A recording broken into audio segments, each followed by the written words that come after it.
Assalamualaikum warahmatullahi wabarakatuh. Bagaimana kabarnya adik-adik?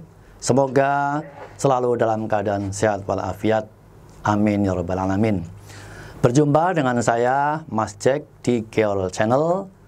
Geolnya anak-anak keren dari Yogyakarta. Ya, Geol Channel akan memberikan konten-konten seputar dunia pendidikan, yaitu ada matematika, ada fisika, ada kimia, dan yang lainnya, yang akan kami kasih khusus tips bagaimana cara mengerjakan ala gamma eksakta.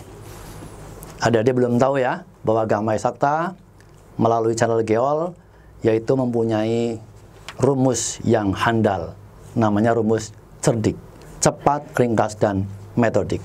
Nah, nanti beberapa konten saya akan memberikan tips, tidak cuma satu mapel, tapi mungkin dua mapel, yaitu khususnya matematika dan fisika. Nah, untuk itu, maka sekarang pada pertemuan yang pertama ini, khusus buat kalian yang duduk di SMA kelas 10 ya, yaitu akan kami kenalkan tentang fisika. Nah, fisika itu adalah mata pelajaran yang notabene dianggap yang paling sulit katanya. Mudah-mudahan dengan saya fisika tidak akan sulit. Bagaimana nanti mengerjakan soal akan saya berikan dua cara biar adik tahu perbandingannya. Yang pertama menggunakan cara yang umum, yang biasa, dan yang kedua menggunakan cara cerdik. Baik, kalau begitu, untuk menyingkat waktu, langsung saja mari kita lihat soal berikut ini. Bola bermassa 1,2 kg dilontarkan dari tanah dengan laju 16 meter per sekon. Waktu yang diperlukan bola untuk kembali ke tanah adalah A. 0,8 sekon, B. 1,2 sekon, C. 1,6 sekon, D. 2,8 sekon, dan E. 3,2 sekon. Nah, nanti akan saya bahas dengan dua cara, seperti yang saya katakan tadi. Maka yang pertama akan saya bahas dulu dan menggunakan cara yang biasa, lalu yang kedua baru menggunakan cara cerdik. Kita ikuti sekarang cara yang biasa atau yang umum. Oke, kita simak ya, cara biasa dulu. Saya gambar dulu. Ini bendanya dilempar ke atas dengan kecepatan V0, kemudian diperlambat sampai sini, mentok, kemudian turun lagi, dan akhirnya sampai di tanah kembali.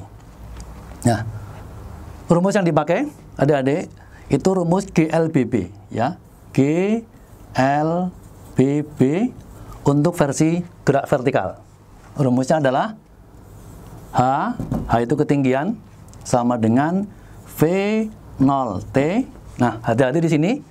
Ini bisa plus, bisa min. Kalau gerakannya ke atas dan melawan gravitasi sehingga gerakannya diperlambat, maka nanti tandanya min. Tapi seandainya gerakannya ke bawah, pertama kali gerakan ke bawah, maka itu berarti secara dengan gravitasi itu tandanya plus. Gitu ya. Jadi kalau gerakan awalnya ke atas melawan gravitasi, maka itu minus. Min setengah GT kuadrat. Oke? Nah, karena ini membalik, maka berarti kembali ke tanah lagi, H itu artinya 0. 0 sama dengan V0-nya, lihat sini, 16 ya, 16, kemudian T-nya kita cari, min setengah G, gravitasi, 10, kemudian T kuadrat. Oke? Nah, 16T, nih, jadi 0 sama dengan 16T min 5T kuadrat. Atau 0 sama dengan T-nya dikeluarkan 1, dalam kurung 16 min 5T. Ini. Sehingga karena ini 0, artinya T-nya nanti ada 2. Ya. T yang pertama itu adalah 0, sedangkan T yang kedua adalah 16 dibagi 5. Ketemunya 3,2 sekon. Nah, ini ada 2 T. Mana yang kita pilih? Kalau T-nya 0, itu artinya dia tidak memenuhi. Karena nggak mungkin dari sini naik kemudian turun lagi, kok 0 kan nggak mungkin, pasti ada waktunya. Maka yang dipakai adalah yang T2, yaitu 3,2 sekon. Maka jawabannya adalah yang mana? Jawabannya adalah ini, E.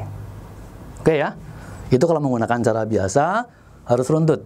Nah sekarang mari kita simak cara cerdiknya. Oke, sekarang menggunakan cara cerdik, adik-adik ya, simak baik-baik. Kalau menggunakan cara cerdik, sebelumnya saya kasih dulu sifat benda yang bergerak bolak-balik. Jadi, ketika bola itu naik, sampai di puncak berhenti, kemudian turun, itu waktu untuk naik dengan waktu untuk turun itu sama. Itu udah hukum alam dari Tuhan yang Maha Kuasa. Nah, maka dari itu, waktu untuk mencapai ke puncak, TP, waktu puncak, itu adalah rumusnya V0 per G, di mana V0 adalah kecepatan awal. Nah, karena waktu itu pulang pergi, naik dan turun, maka dikalikan 2. Sehingga cukup 2 V0 per G. Dimasukkan 2 kali, V0-nya ini ya, 16 per G-nya 10. 32 dibagi 10. Berapa? 3,2 sekon. Jelas ya? Ini rumusnya. Waktu untuk PP, waktunya naik untuk turun, waktu untuk naik dan turun. Oke? Ya. Demikian cara cerdik sudah saya sampaikan dan ternyata sangat singkat. Kalau untuk ujian tentu ini yang lebih efektif dan efisien. Tapi kalau untuk ulangan harian di sekolah, apalagi soalnya berbentuk esai, maka tentu harus menggunakan cara yang ini.